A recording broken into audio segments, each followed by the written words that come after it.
Si vous voulez porter du fruit, gardez la porte de vos yeux, gardez la porte de vos oreilles, gardez la porte de votre peau. Cela a énormément à voir avec ce que vous devenez. Personne de grand n'a réussi sans payer ce prix. Si vous ne le faites pas, vous resterez là où vous êtes. Car nous tous qui, le visage découvert, contemplons comme dans un miroir la gloire du Seigneur, nous sommes changés, nous sommes métamorphosés. Le temps ne vous changera pas. C'est ce que vous voyez qui vous changera. Le temps prouvera seulement que vous ne menez nulle part. C'est ce que vous voyez qui vous changera. Et c'est pourquoi vous n'avez pas besoin de Facebook, de TikTok ou d'un quelconque milliardaire pour vous montrer des choses. Créez ce que vous voulez voir, créez ce que vous voulez entendre. Pour ma part, si je suis sur Internet pendant 30 minutes et que je vois quelque chose qui n'est pas cohérent avec la direction que je prends, je clique sur « Ne plus recommander ». Ce n'est pas juste pas intéressé. Cela ne doit plus réapparaître parce que je ne suis pas fort. Ma force dépend de ce que je vois. Ainsi, l'homme qui vous parle de droiture, s'il regarde de la pornographie, demain il couchera avec quelqu'un. C'est ce que vous voyez qui détermine votre force. Et c'est parce que je sais que je ne suis pas fort que je régule ce que je vois. Je vous montre ici pourquoi notre génération est en difficulté. Certains disent « Oh, je suis jeune, donc je peux le faire par ma propre force ». Vous plaisantez, il a dit que même les jeunes faibliront, il a dit que les jeunes hommes tomberont tout à fait. Cela signifie que leur chute les choquera, elle sera colossale. Les jeunes hommes tomberont tout à fait, il a dit, mais ceux qui se confient en l'Éternel. Ainsi, les personnes dont Dieu augmente la force ne sont pas seulement des chrétiens ou des pratiquants. Ce sont ceux qui font quoi? Qui se confient en l'Éternel. Il a dit qu'alors ils renouvellent leur force. Et il n'a pas seulement dit qu'ils renouvellent leur force pour laisser cela dans le flou. Il a dit qu'ils prennent leur envol avec des ailes comme les aigles. Voyez-vous, quand vous restez avec Dieu, quelque chose vous arrivera qui vous choquera vous-même. Vous vous demanderez, est-ce bien moi? Il y a 6 mois, j'étais un mendiant. Il y a 10 mois, j'étais un fornicateur. Il y a 5 mois, j'avais à peine de quoi manger. Que s'est-il passé? La force est venue à vous. Il a dit qu'il s'élève. Cela signifie que vous n'attendez pas d'être porté. Vous avez maintenant appris une manière d'ascension. Il s'élève avec des ailes comme les aigles. Il a dit qu'il court. Il ne se lasse point. Il marche. Il ne faiblisse pas. Ainsi, l'évanouissement et la lassitude disparaîtront de votre programme. Non pas parce que vous avez acheté quoi que ce soit. Vous avez juste attendu. Si vous passez du temps avec Dieu, qu'est-ce qui sortira de vous? Votre génération ne pourra pas s'en remettre. Dans Ésaïe chapitre 16, verset 15, il dit que tu étais une terre dévastée. Il a dit personne ne te traversait. Il a dit mais je ferai de toi une splendeur éternelle, la joie de nombreuses générations. Quand Dieu veut vous bénir, votre génération est trop petite pour le recevoir. Il y a des choses que Dieu fera avec vous 60 ans après votre départ, que votre génération réalisera, la génération suivante réalisera le poids de ce que vous avez présenté à votre monde. Mais la technologie réside dans quoi? L'attente. C'est une génération Gen Z. Tout est dans l'urgence. Nous cuisinons vite.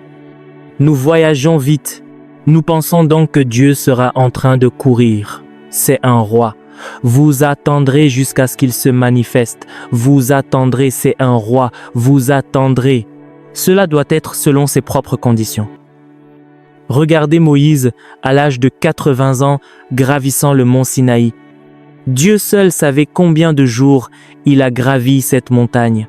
Dieu seul connaissait les ampoules qu'il a dû avoir. Il s'est présenté. Vous supposez que Dieu viendra dire « Bienvenue, tu as essayé ». Dieu ne s'est pas manifesté.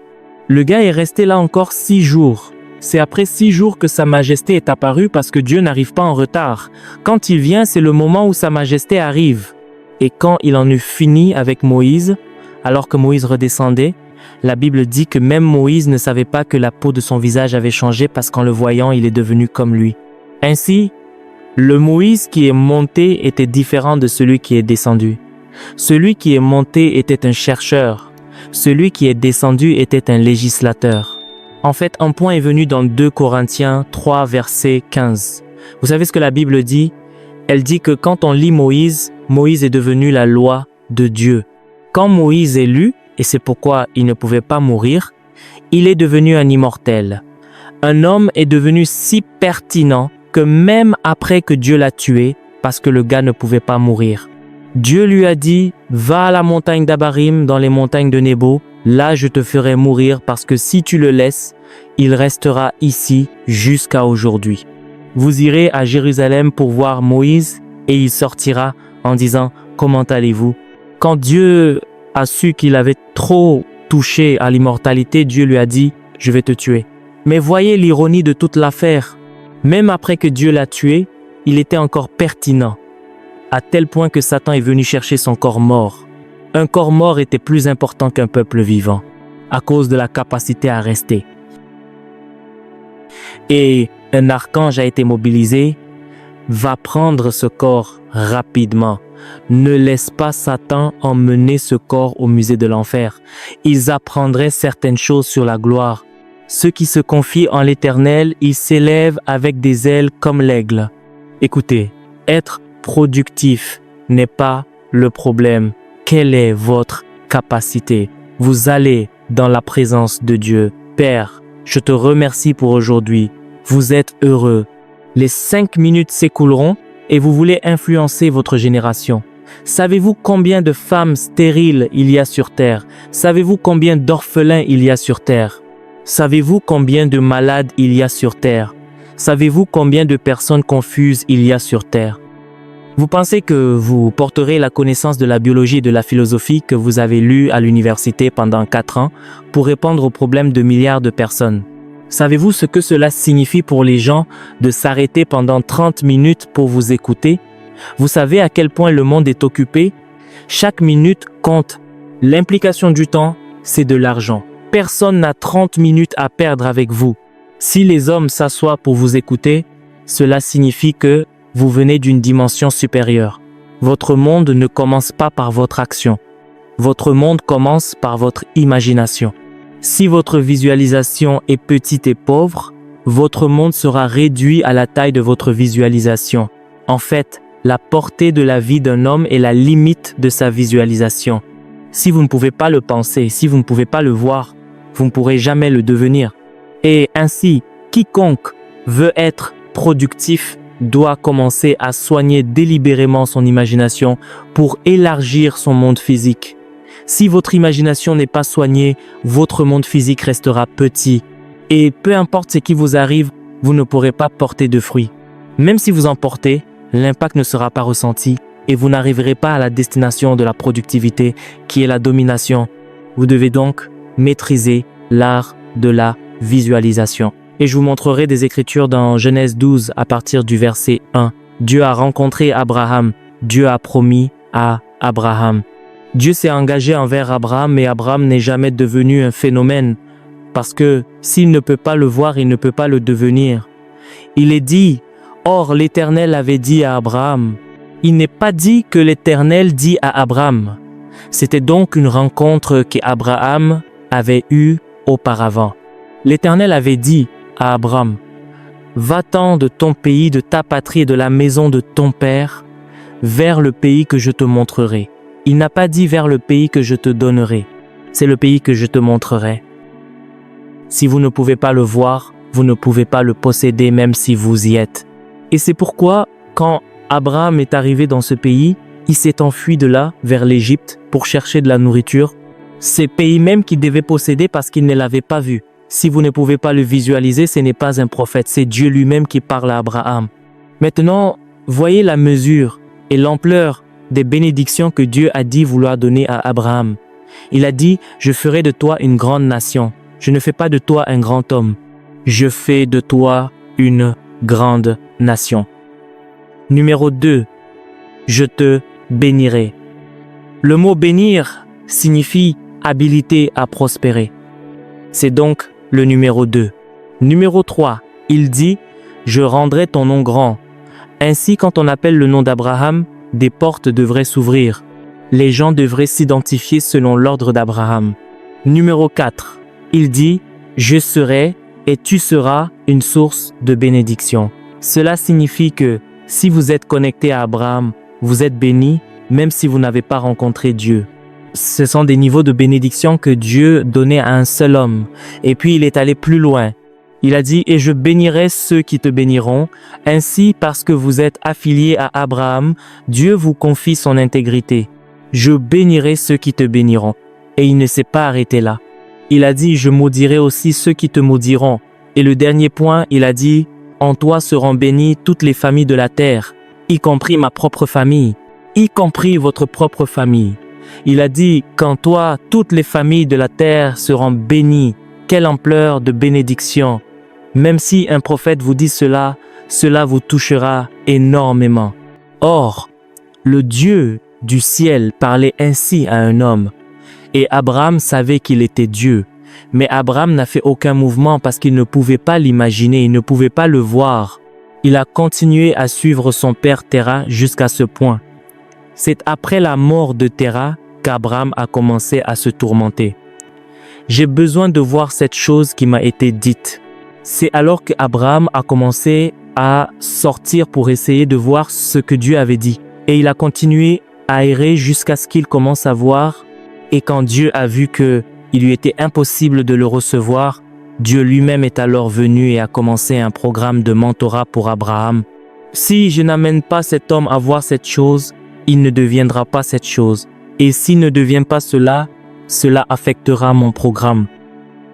Ainsi, après que Dieu a promis à Abraham, Dieu est venu mentorer Abraham sur la façon de voir. Et dans Genèse 13, verset 14, voici Dieu parlant à Abraham.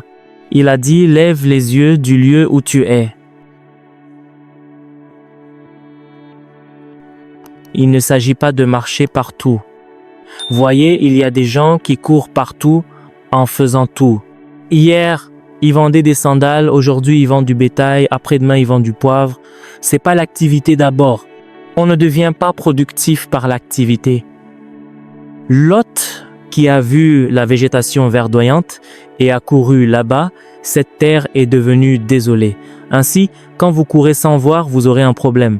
Cela peut commencer comme si ce serait fructueux. Donnez-lui du temps, cela se desséchera. Sodome et Gomorrhée ont été détruites parce que le gars n'a pas levé les yeux. Et quand Abraham a levé les yeux, il a dit « Tout ce que tu as vu, je te le donnerai, c'est une loi dans l'esprit. » Si vous voulez être productif, si vous voulez porter du fruit, gardez la porte de vos yeux, gardez la porte de vos oreilles, gardez la porte de votre peau. Cela a énormément à voir avec ce que vous devenez. Personne de grand n'a réussi sans payer ce prix. Si vous ne le faites pas, vous resterez là où vous êtes. Car nous tous qui, le visage découvert, contemplons comme dans un miroir la gloire du Seigneur, nous sommes changés, nous sommes métamorphosés. Le temps ne vous changera pas. C'est ce que vous voyez qui vous changera. Le temps prouvera seulement que vous ne menez nulle part. C'est ce que vous voyez qui vous changera. Et c'est pourquoi vous n'avez pas besoin de Facebook ou de TikTok ou d'un milliardaire quelconque pour vous montrer des choses. Créez ce que vous voulez voir. Créez ce que vous voulez entendre. Pour ma part, si je suis sur Internet pendant 30 minutes, si je vois quelque chose qui n'est pas cohérent avec la direction que je prends, je clique sur ne pas recommander. Ce n'est pas juste pas intéressé. Cela ne doit plus réapparaître parce que je ne suis pas fort. Ma force est le degré auquel je vois. Ainsi, l'homme qui vous parle de droiture, si il regarde de la pornographie, demain il couchera avec quelqu'un. C'est ce que vous voyez qui détermine votre force. Et c'est parce que je sais que je ne suis pas fort que je régule ce que je vois. Je vous montre pourquoi notre génération est en difficulté. Il dit « Heureux les débonnaires ». Il dit « Car ils hériteront la terre ». Ainsi, quand un homme devient humble, il ne possède pas seulement ce pour quoi il travaille. Même le travail des autres lui est attribué. Vous savez, Jésus a dit « D'autres ont travaillé et je vous ai envoyé récolter leur moisson ». Il y a donc une possibilité d'hériter de bénédictions déjà prêtes dans ce monde.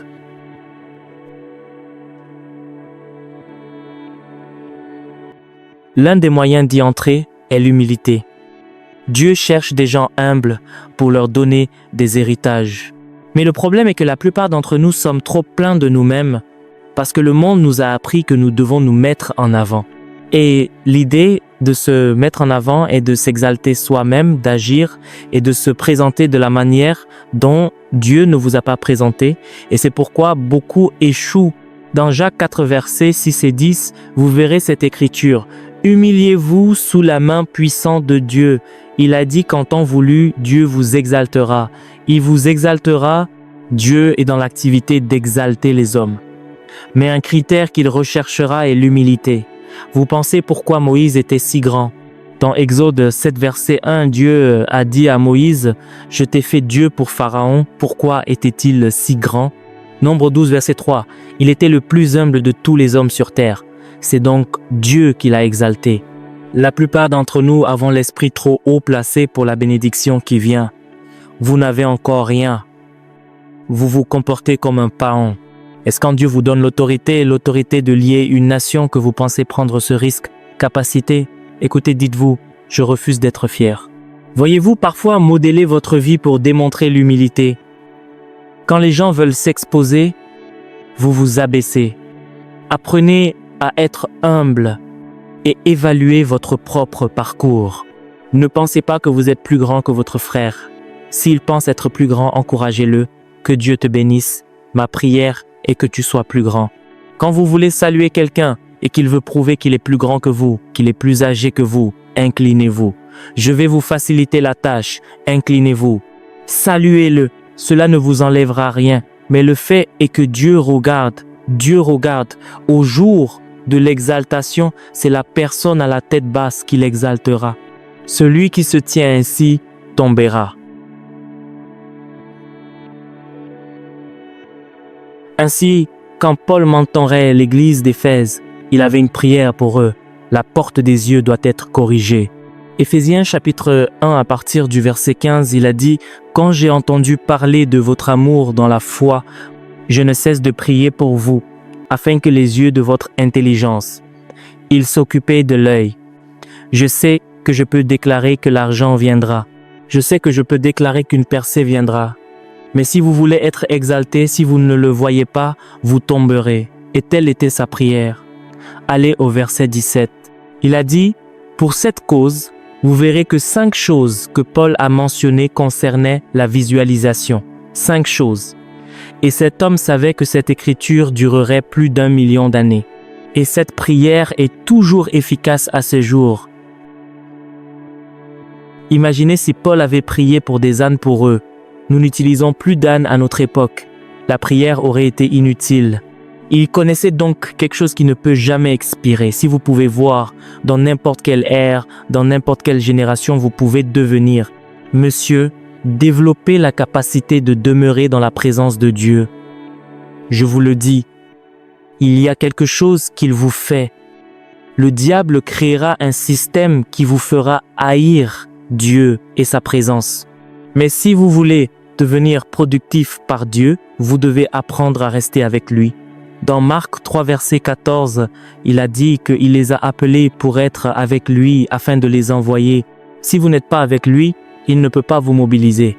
Vous devez être avec lui. Écoutez, apprenez ceci. Il vaut mieux aller dans votre chambre de prière et y dormir que de dormir devant une télévision. Oui, Seigneur. Ainsi, même si vous avez sommeil, allez-y, dormez, réveillez-vous et priez. Si vous dormez, mettez une prière. Laissez la prière résonner en arrière-plan. Mettez un chant d'adoration, dormez là.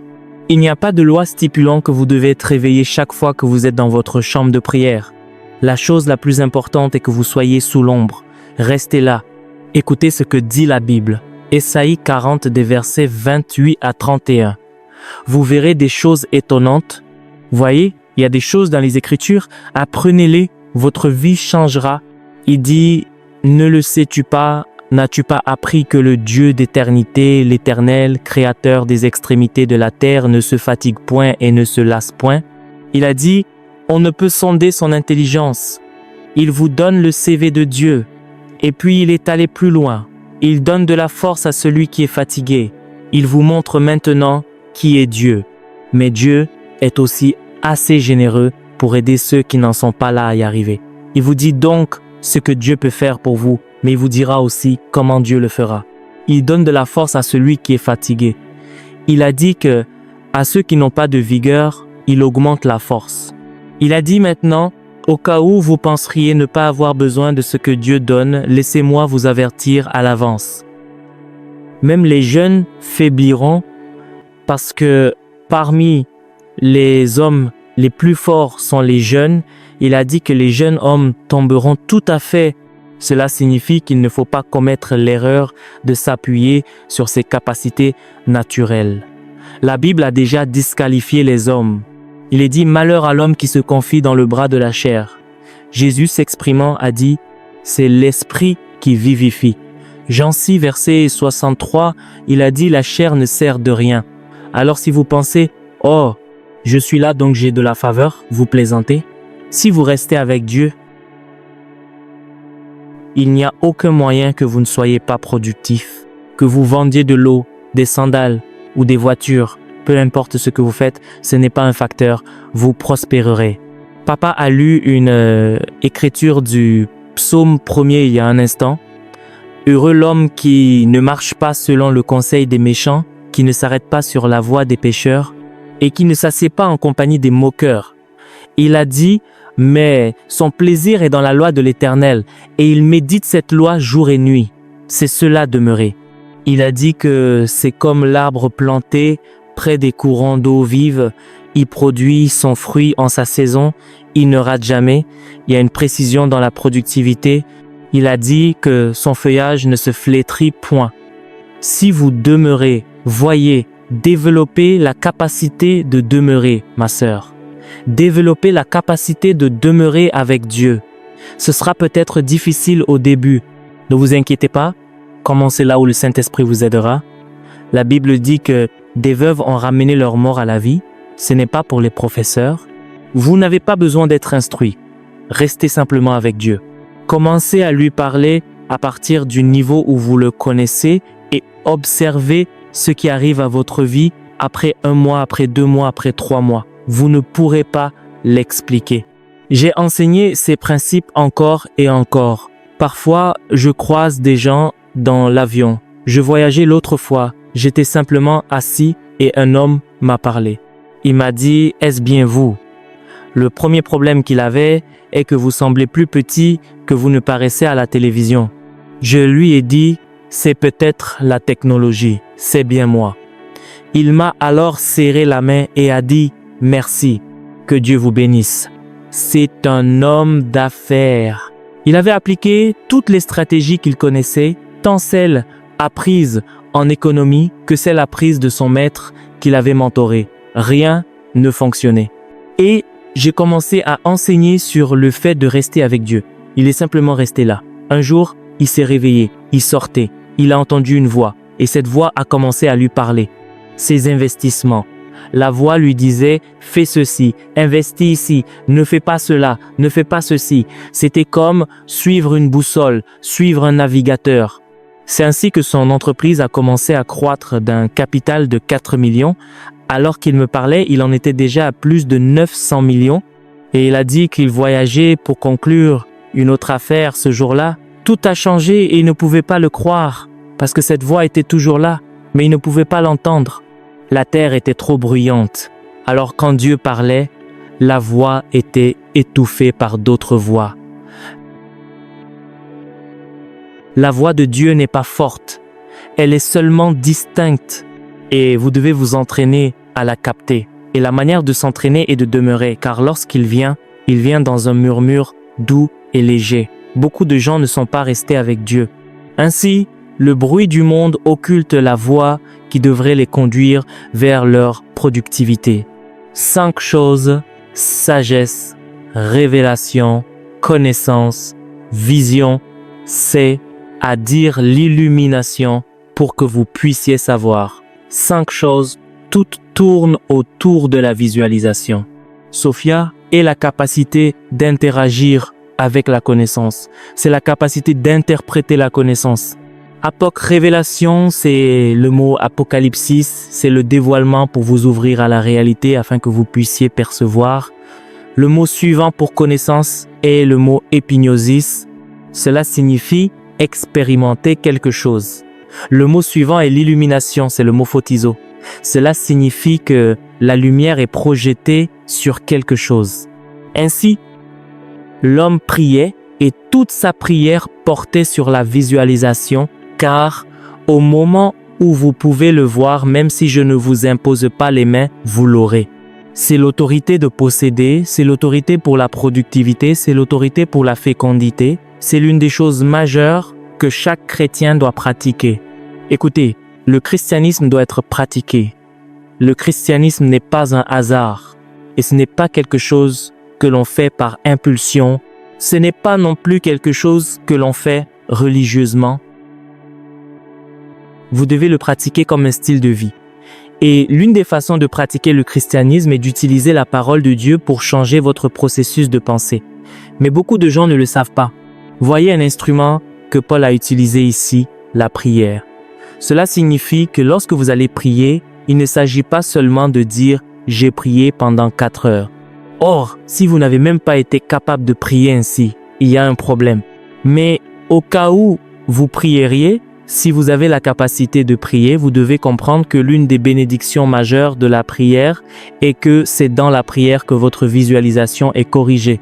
Dans Jérémie 33, verset 3, il est dit « Invoque-moi, je te répondrai. » Mais je ne fais pas que répondre. Il dit « Je te montrerai de grandes choses, des choses cachées que tu ne connais pas. Ainsi, je corrige votre faculté de savoir en vous montrant des choses. » Alors quand vous trouvez un croyant en train de prier, la plupart du temps ce n'est pas parce qu'il est venu avec une requête ou une liste de requêtes, c'est parce qu'il essaie de corriger sa visualisation. Quand je suis allé au marché, j'ai vu trop de mal. Quand j'ai regardé sur Internet, j'ai vu trop de mal. J'ai donc besoin que mes yeux soient lavés. J'ai besoin que mon intelligence soit purifiée afin que la puissance créatrice de Dieu puisse s'éveiller en moi. Et ainsi, vous pouvez être dans le lieu de la prière pendant 10 heures, non pas parce que vous avez une requête. L'opération est en cours. Vos lentilles sont corrigées afin que vous puissiez voir des choses grandes et puissantes. Et c'est en voyant des choses grandes et puissantes que votre vie prend le dessus, que vous avancez et que vous influencez votre génération.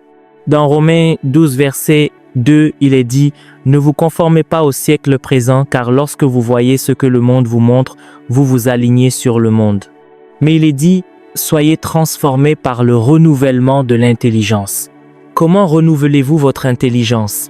En y mettant la parole. Comment un jeune homme rendra-t-il pur son sentier?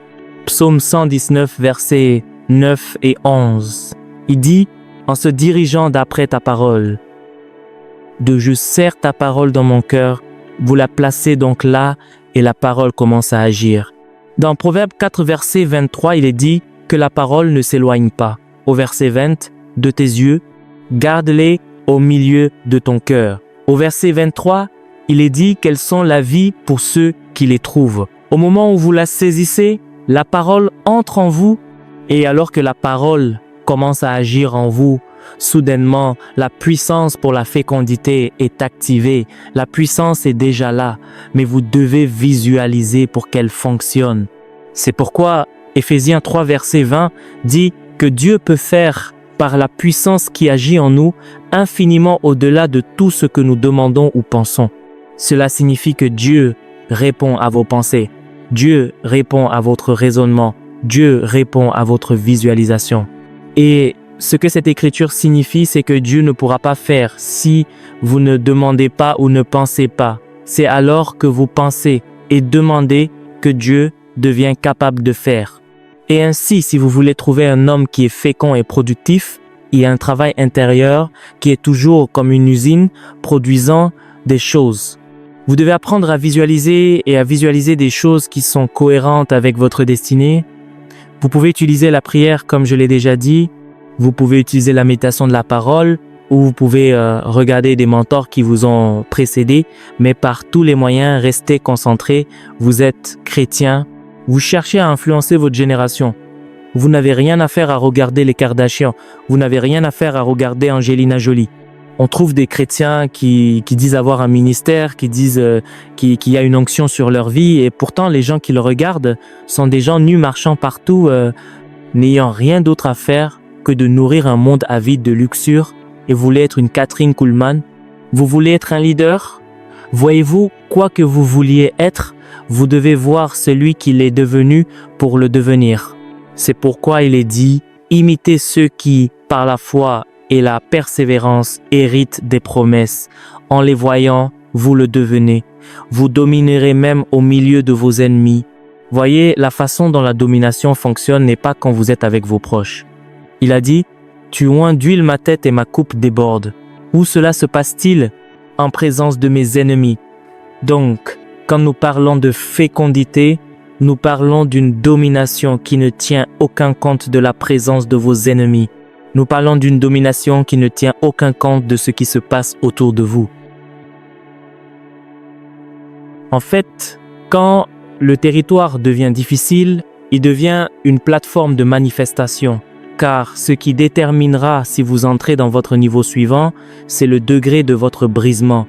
David le savait. La différence entre David et Saül était l'humilité.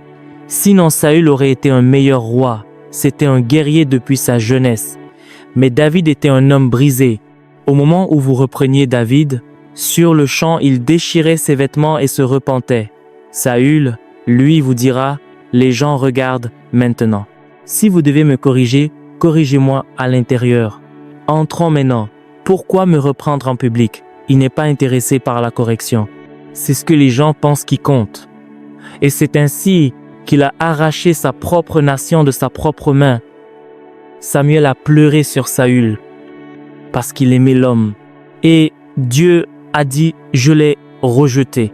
Non pas parce que c'est pas un bon guerrier, mais parce que son orgueil l'empêche de marcher avec moi. Capacité, voyez ce que vous faites. Développez votre capacité. Voyez, y compris mon offrande. Quand Dieu a commencé à me former, j'ai commencé par donner 10 néras en tant qu'étudiant à l'université. C'était difficile. Dieu m'a dit, donne 10 néras. Je vais à l'église, j'ai de l'argent dans ma poche parce que je ne sais pas comment dire non à Dieu. Je retire une coupure, puis une autre. J'arrive à l'église et je dis, il n'y a pas d'argent dans ma poche, Seigneur, je donnerai la prochaine fois. Nous avons tous commencé quelque part, mais le Saint-Esprit n'oblige aucun homme de Dieu à donner. Et j'enseigne à mon peuple, donnez selon que vous êtes conduits. Donnez par révélation et donnez selon votre maturité. Je ne force personne, mais voyez-vous, si votre christianisme est sincère, c'est le Saint-Esprit lui-même qui vous poussera à donner, car votre productivité y est liée. De mon offrande, des 10 néras, 20 néras, 100 néras, 1000, 10 000, 20 000, nous grandissons. Je parle ici de l'offrande, pas de la dîme ou des prémices. Vous voyez une personne devenir si grande que vous vous demandez, Dieu, pourquoi as-tu favorisé cette personne? Je suis ici aussi. Il nous voit tous, mais c'est vous qui déterminez ce que vous recevez.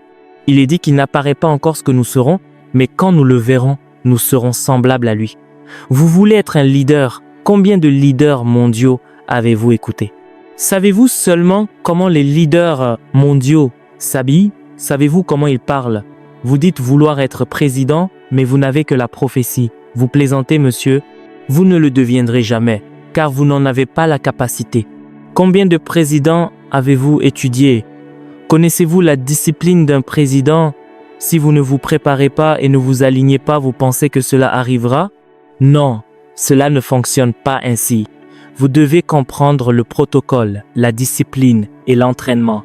Même quand vous n'êtes rien, vous devez commencer à vivre comme tel. C'est pourquoi certains d'entre nous ne s'habillent pas n'importe comment, car nous savons que nous sommes des leaders mondiaux. Si votre esprit s'emballe, déclarez la guerre, fermez tout. C'est comme une usine.